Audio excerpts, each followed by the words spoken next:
Lorsque l'homme entre dans la liberté de l'intelligence, il apprend graduellement à se libérer des influences astro-rythmiques de sa planète.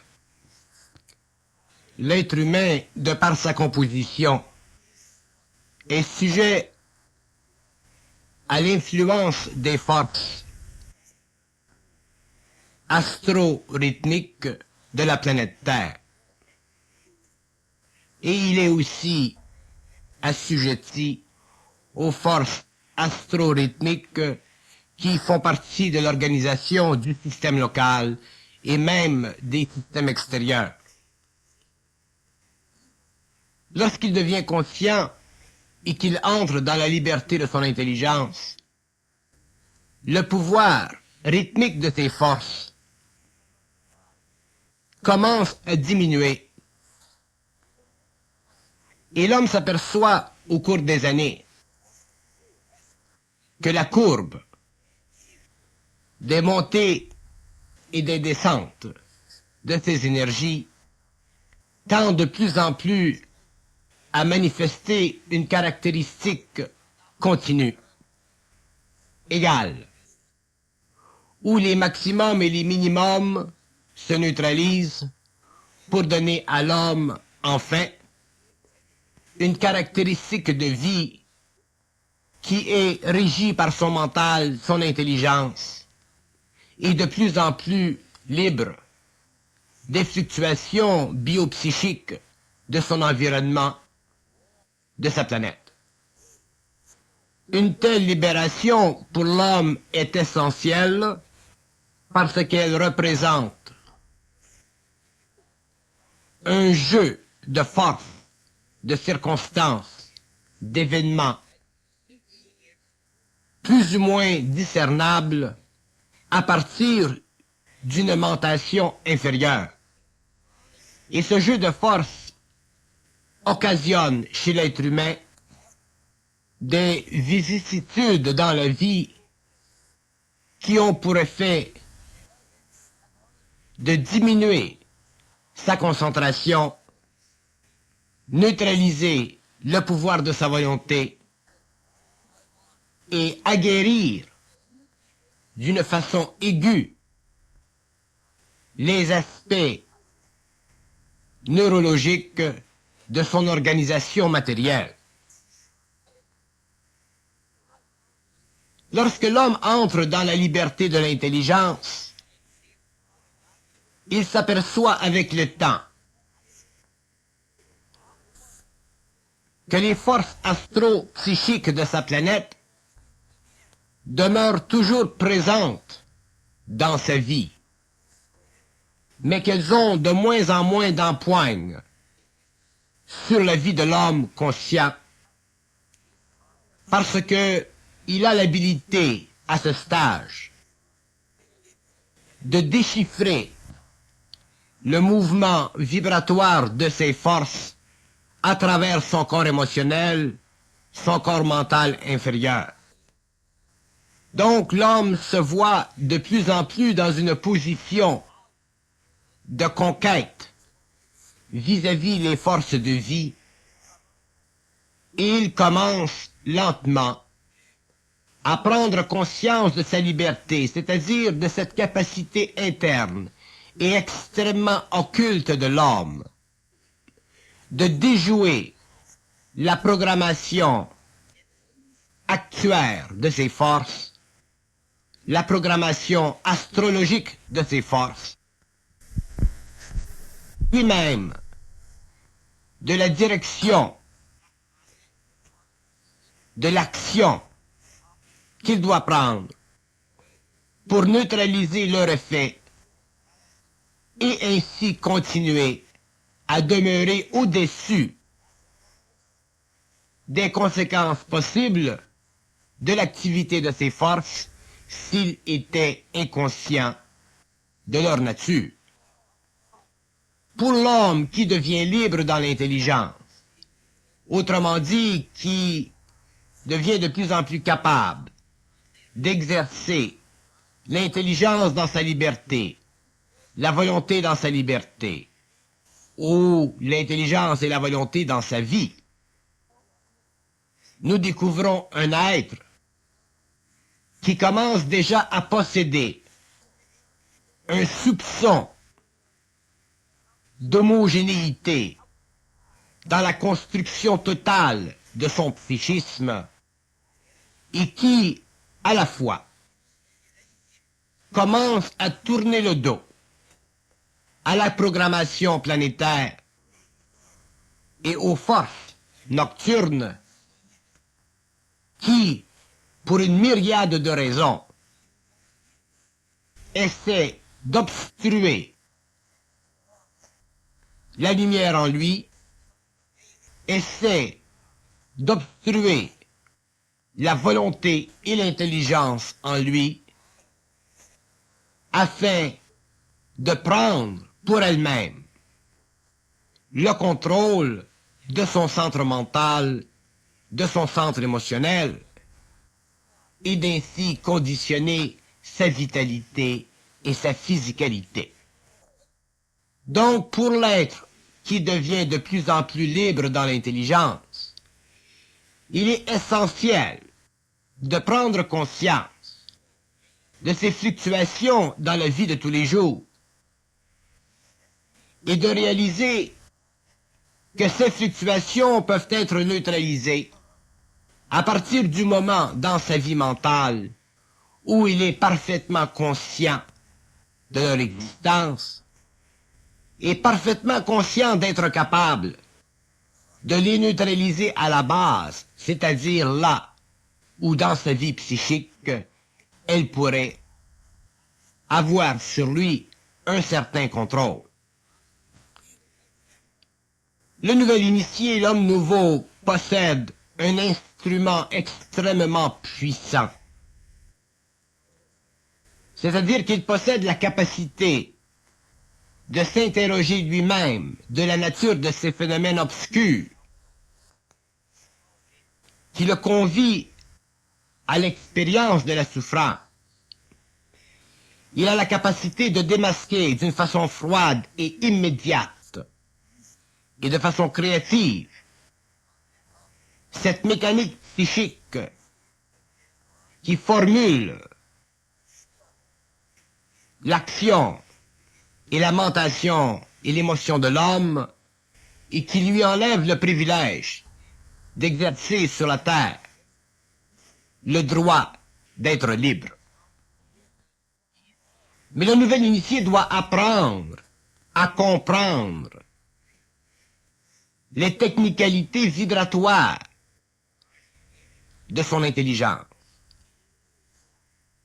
S'il veut concrétiser dans sa vie le pouvoir de cette même intelligence, le pouvoir de cette même volonté qui sont siennes, pour neutraliser les forces biorhythmiques qui constituent le médium astral de la conscience planétaire. Quelles sont ces technicalités de l'intelligence créative? Elles sont simples, mais elles sont subtiles. Elles font partie de l'invisible mental de l'homme. Elles font partie de la capacité égoïque de l'homme de traverser le mur de la pensée psychologique pour commencer à investiguer l'infiniment grand de la pensée créative. Or, le mur psychologique qui sépare l'homme de la pensée créative, c'est ce mur qui est constitué de ses habitudes de penser, de ses façons de penser, et qui l'empêche de prendre conscience qu'il possède un outil extrêmement puissant qui puisse le servir dans l'évaluation de la relation entre son ego et sa conscience supérieure. Par exemple, si je demande à mon double, à mon être, quelles sont ses forces astro-rythmiques, ce dernier me répond que la fonction des forces astro-rythmiques, de ces forces occultes et invisibles, sont de représenter la conscience collective de l'homme, le mental collectif de l'humanité, filtré à petite dose à travers la conscience de l'individu. Ce sont les forces occultes et invisibles de l'homme collectif. Et ces forces sont toujours en activité. Elles font partie de l'organisation psychique de l'humanité. Et l'homme, faisant partie de l'humanité, doit individuellement les supporter, les vivre. De sorte que l'individu, lorsqu'il est inconscient, participe à cette masse énorme de forces occultes et invisibles qui représente le mental collectif de l'humanité, et il se voit déchiré par ces forces, il se voit amené dans la rythmique de ces forces, et à cause de ceci, perd son droit à la liberté dans l'intelligence. Il continue et il me dit, les forces astro-rythmiques sont des formes d'énergie qui doivent être épurées par l'expérience individuelle. Donc, elles impliquent que l'être humain qui les vit, ces forces, est esclave de l'humanité, c'est-à-dire qu'il est esclave d'une conscience communautaire, d'une conscience collective, et étant ainsi esclave, ne peut pas reconnaître en lui-même la liberté de son intelligence, la liberté de sa volonté, la liberté dans sa vie et de sa vie. Observer la phénoménologie de ces forces, c'est une chose. De dire que ces forces existent, qu'elles sont vérifiables sur le plan statistique, sur le plan astrologique, c'est une chose. Mais de continuer à vivre de la biorhythmie de ces forces, sans pouvoir les neutraliser quelque part dans le temps, c'est de l'esclavage.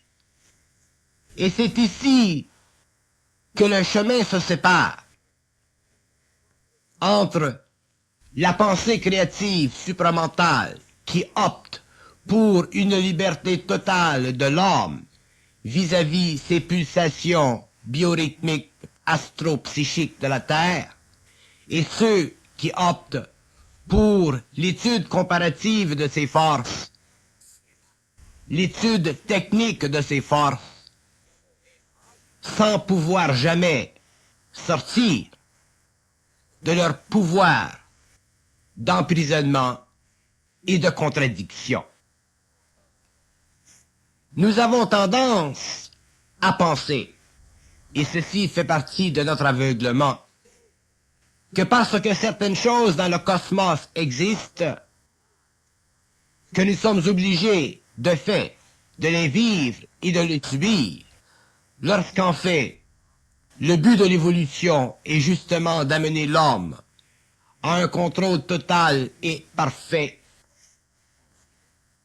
de la lumière en lui, d'où jaillit la volonté et l'intelligence, afin qu'il puisse un jour passer à travers l'activité de ses fortes influences, contrôler sa vie, couronner sa destinée et se donner en tant qu'être humain la mission de conquérir l'invisible. Les forces biorhythmiques ou astro-psychiques sont la pollution astrale de la Terre, et elles emprisonnent l'homme dans l'éther mental d'une conscience expérimentale. Ces forces prennent leur source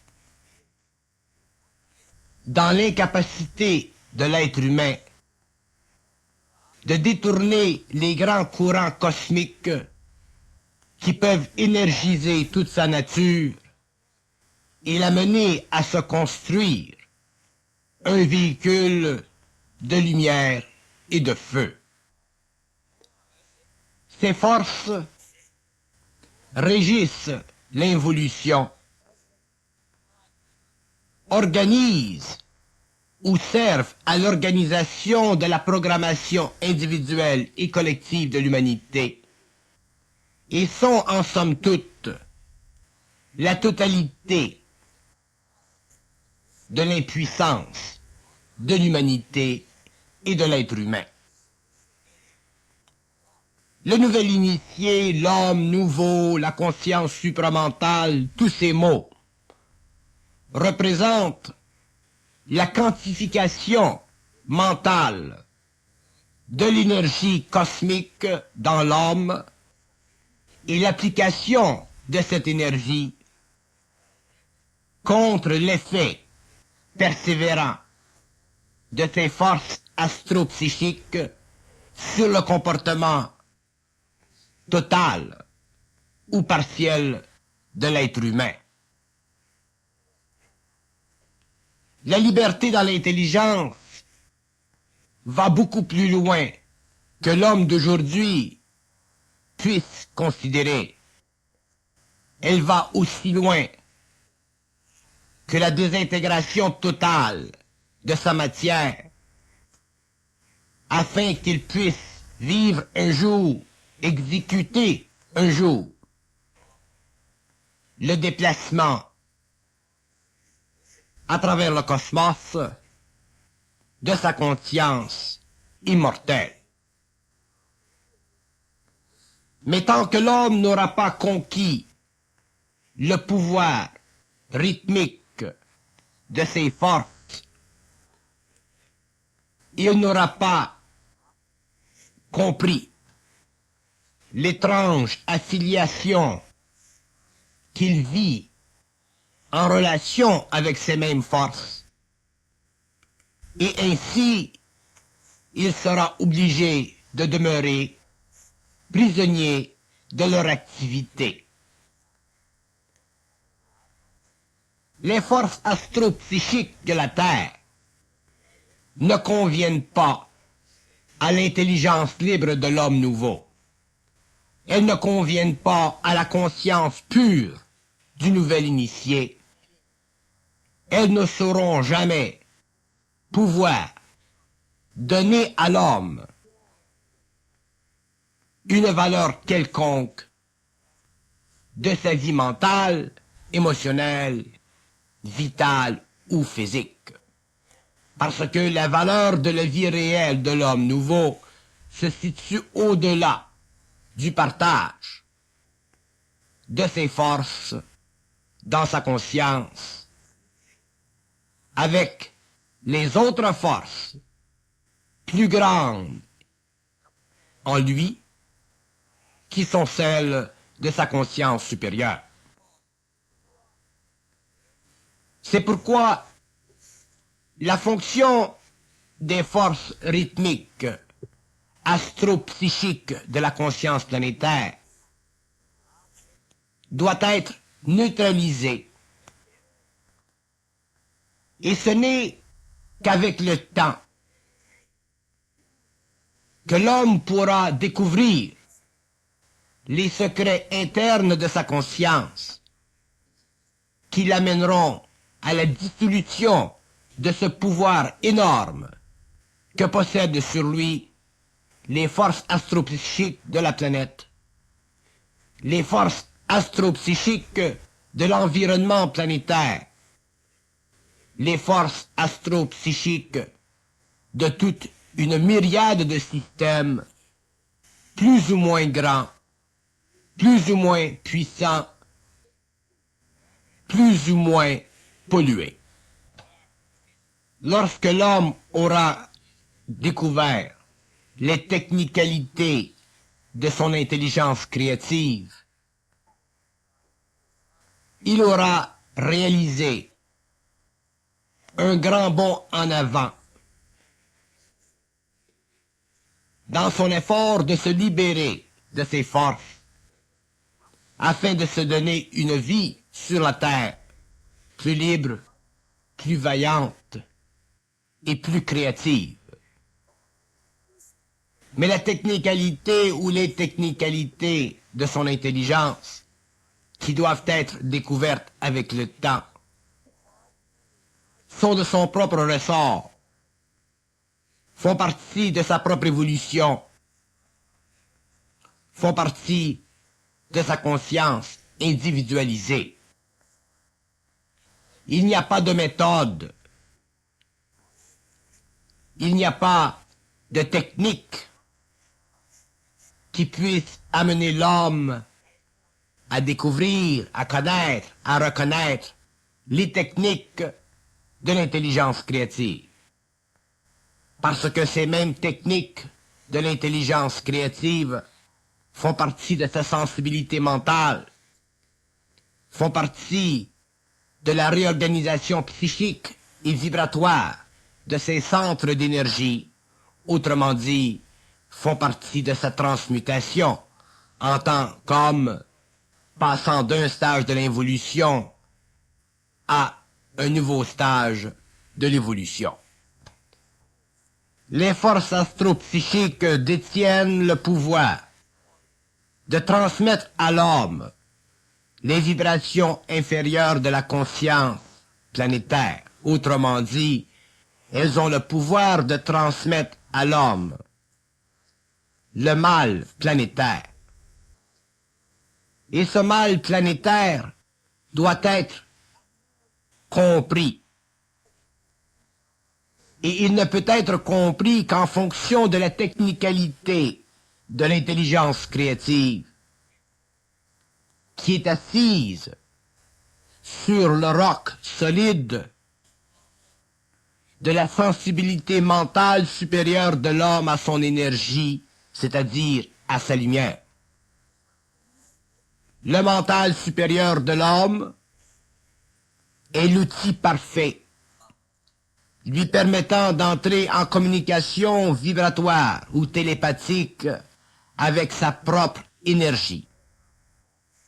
Et ce n'est que dans le transfert de cette énergie à travers son mental, dans un transfert parfait, que l'homme peut découvrir la technicalité de l'intelligence créative, c'est-à-dire la capacité à cette intelligence de traduire en termes réels, d'exprimer en termes réels les configurations psychiques occultes et invisibles de sa structure psychologique humaine, conditionnée par les sphères qui l'entourent, ou la sphère sur laquelle il est en voie d'évolution. Mais si l'homme ne possède pas le courage de la perception extrasensorielle à travers le mental, perception qui lui donne la clé minutieuse, précise, de ce mouvement d'énergie astropsychique dans sa vie de tous les jours, il ne pourra jamais voir jusqu'à quel point il est manipulé par des forces qui ont le pouvoir d'éteindre en lui la liberté et de continuer à le rendre esclave de la condition humaine et planétaire. L'évolution de la conscience supramentale ne peut pas se dissocier de l'évolution de la liberté, ne peut pas se séparer de l'évolution de la conscientisation de l'intelligence. Et c'est pourquoi l'homme, éventuellement, l'homme nouveau, pourra prendre conscience exacte de l'organisation des mondes invisibles et des énergies qui émanent de ces mondes. Énergies qui construisent dans sa vie un mur contre sa liberté d'expression, sa liberté de vie et sa libre évolution future. Les forces astro-psychiques de la Terre ont le pouvoir de donner à l'homme l'impression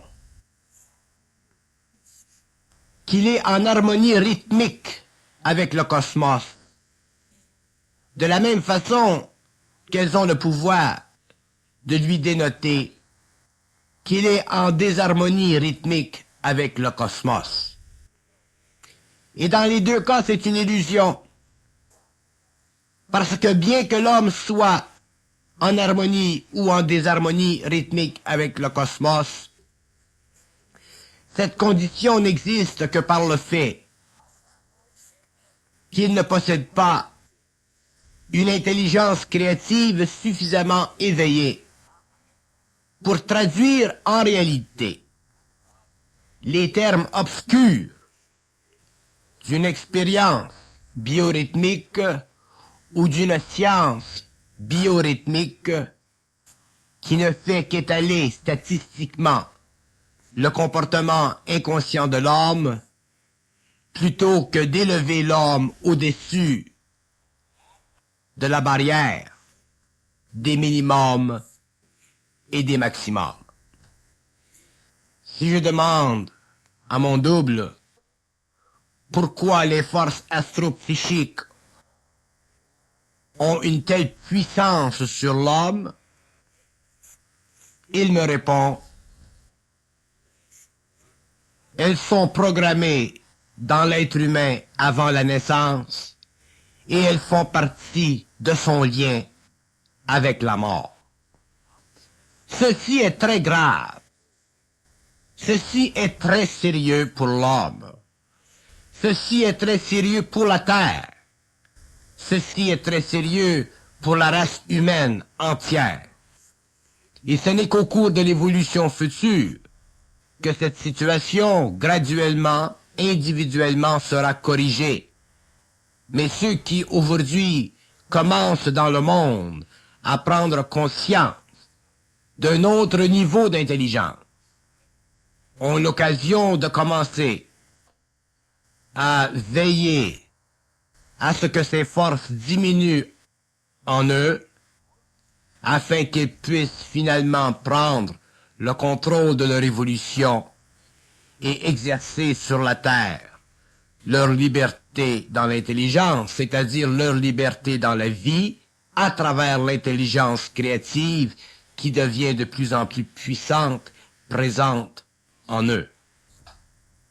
Ces forces astro-psychiques exercent un si grand pouvoir sur l'homme parce qu'elles sont faites des matières dont lui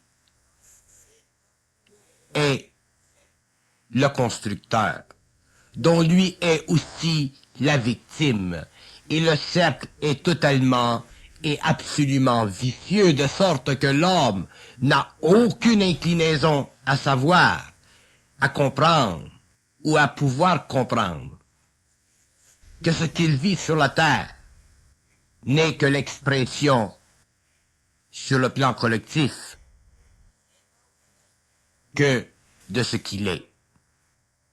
Et ce qu'il est n'est pas réel, donc ce qu'il vit n'est pas réel, donc les forces astro-psychiques de la Terre, vécues par l'homme, ne sont pas réelles dans ce sens qu'elles pourraient être neutralisées si l'homme lui-même devenait réel tel qu'il le deviendra au cours des siècles à venir. Ces mêmes forces sont tellement présentes dans la vie de l'homme qu'elles influent même sur son sommeil, de sorte qu'il n'a aucune ouverture sur les terres de son mental. N'est-ce donc pas normal que l'être humain ne puisse avoir aucune idée de ce que représente la liberté dans l'intelligence? ou de ce que représente la vie réelle, ou de ce que représente la vraie personnalité, c'est-à-dire cette personnalité qui n'est pas fondée sur le principe de la dualité de l'émotion et du mental. Les forces biorhythmiques de la vie doivent être perçues par le mental humain éveillé. Et souvent de fois, le rêve nous les propose pour le lendemain.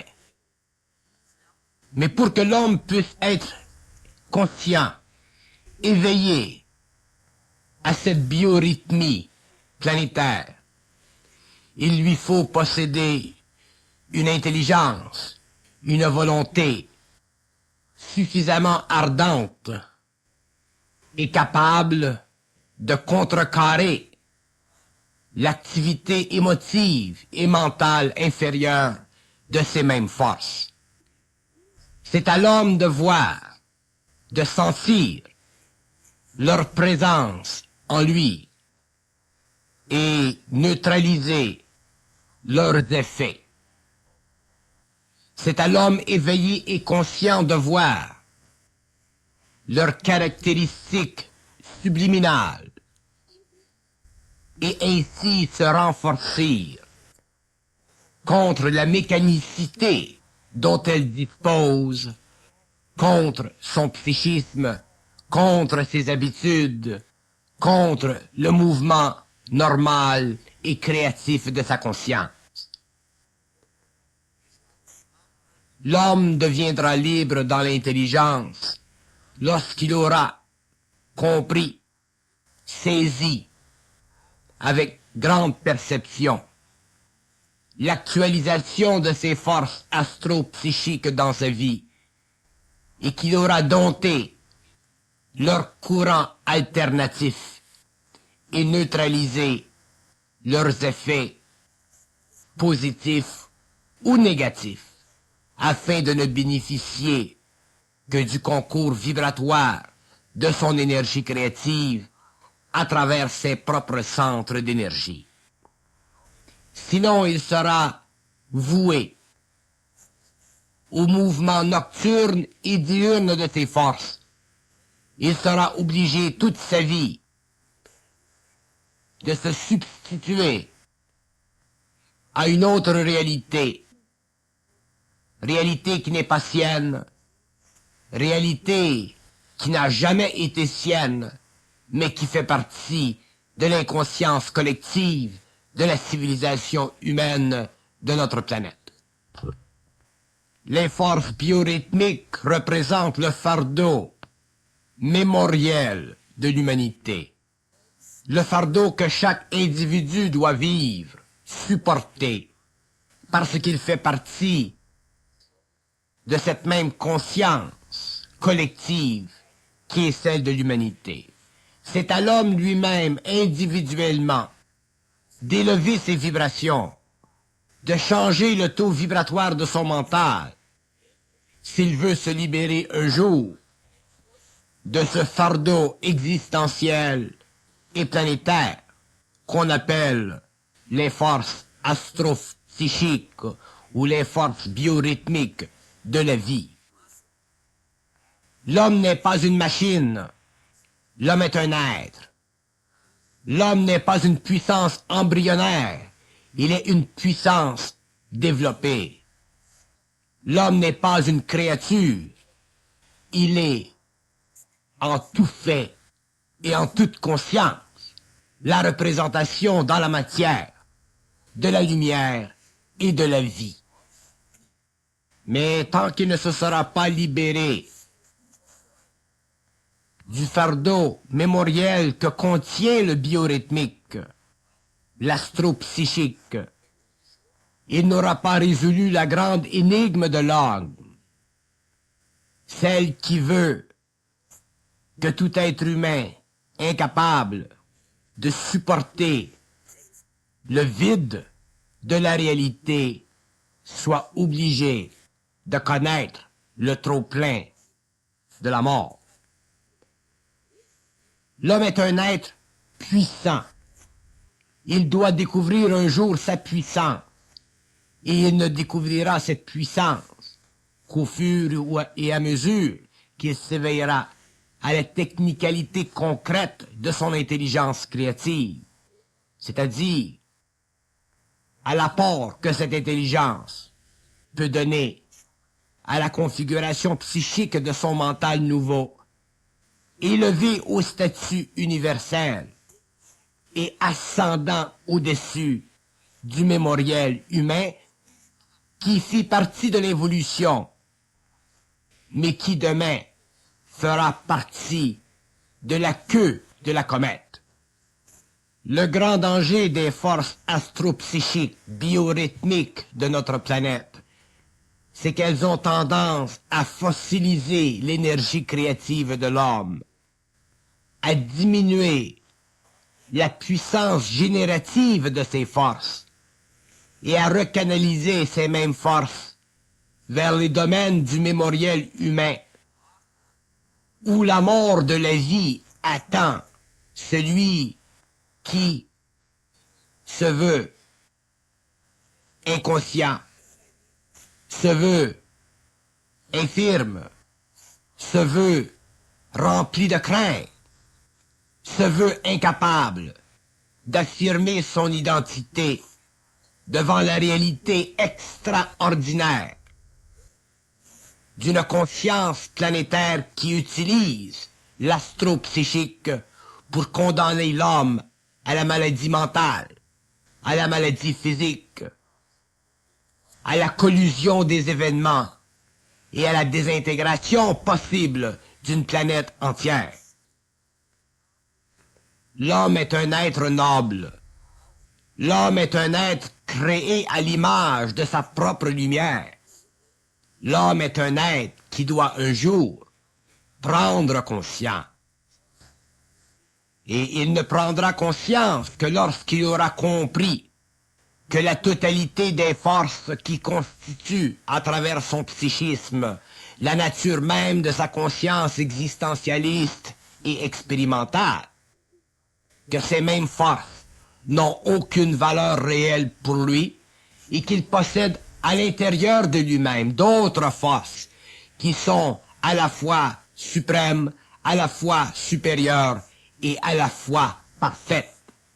Il n'a qu'à réaliser ceci, qu'à mettre en marche les aiguilles de son propre mouvement d'horloge afin de pouvoir un jour réaliser la 12e heure, c'est-à-dire cette heure où l'homme devient lui-même libre, grand, béatif et libre des forces qui depuis toujours ont conditionné l'involution et programmé l'homme selon la rythmique de leur bioprogrammation à une échelle extrêmement vaste et tellement grande que l'imagination du mortel serait obligée de plier bagage si elle n'était pas protégée par les mystères de la vie que seul l'homme nouveau, l'homme de demain,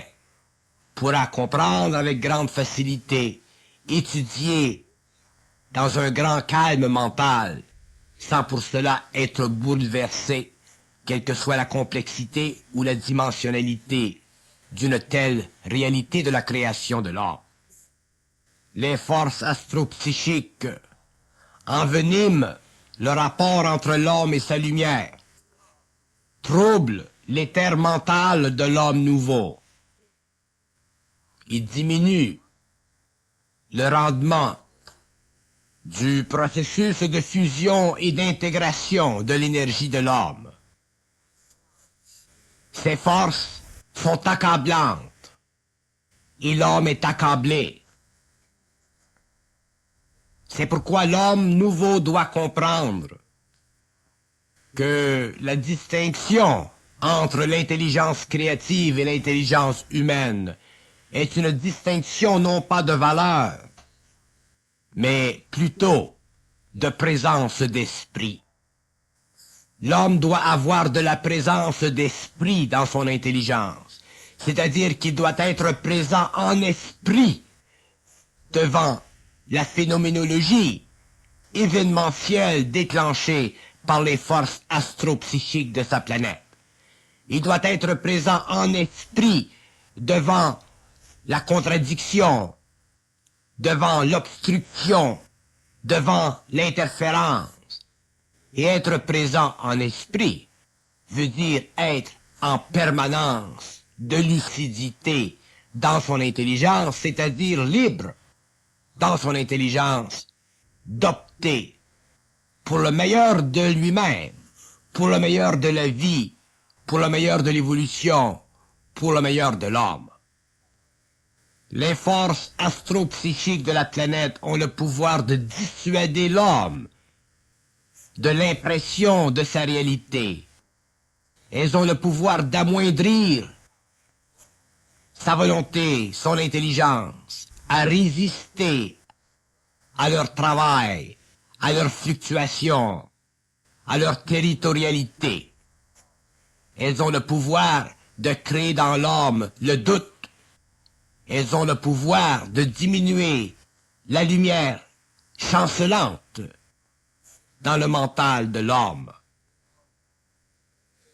Ces forces sont grandes, elles sont présentes, elles sont permanentes, et seul l'homme conscient, éveillé à lui-même, à leur mécanicité, à leur biorhythmie, à leur activité incessante, le jour et la nuit, pourra un jour se libérer de leur présence, sentir la liberté dans son intelligence et la capacité volontaire de faire naître sur la terre, à l'intérieur de sa propre action individualisée, la liberté créative de l'esprit, c'est-à-dire de son intelligence, de son invisibilité.